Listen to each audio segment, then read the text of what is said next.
বেগম রুকিয়া। বেগম রুকিয়া সে তার লেখনীর মধ্যে আল্লাহকে গালি দিয়েছে, ইসলামের বিরুদ্ধাচরণ করেছে, নবীকে গালি দিয়েছে, কোরআনকে গালি দিয়েছে, অসংখ্য লেখায় তাকে আজকে নারীবাদীরা আইডল মনে করে।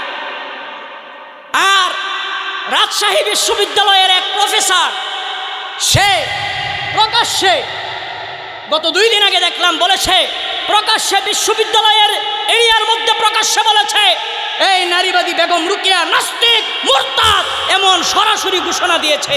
আর এই ঘোষণার পরে আমাদের বাংলাদেশে ইসলাম বিরোধী যারা বুটচোর আছে, ইসলাম বিরোধী যারা ইসলাম চেতনা নিয়ে চলে, যারা ইসলামের বিরুদ্ধে অবস্থান নেই, এদের গাত্রদাহ শুরু হয়ে গেছে।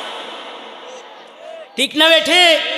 এই জন্য মেরে মোহতারাম ভাইও দেখলাম আবার তসলিমা নাসরিন এই খবিস সে বলতেছে যে বেগম রুকিয়া যে এইদিকে আমিও ওইদিকে,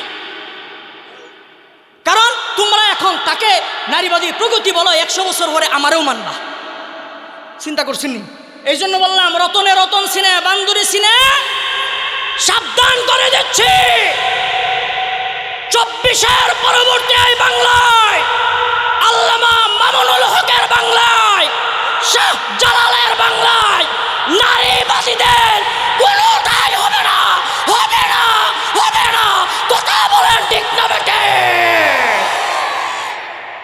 ভাইয়েরা আমার, স্পষ্ট বার্তা, 93% মুসলমানের দেশে যদি নারীবাদীরা ইসলামের বিরুদ্ধে অবস্থান নেয়, কোরআনের বিরুদ্ধে অবস্থান নেয়, হাদিসের বিরুদ্ধে অবস্থান নেয়, নবীজির বিরুদ্ধে অবস্থান নেয়, প্রয়োজনে আবারও 2013 সালের মতো রক্ত দিতে হলে রক্ত দেব, জীবন দিতে হলে জীবন দেব। কারা কারা 2 হাত তুলে দেখায় দাও, দেখায় দাও, দেখায় দাও।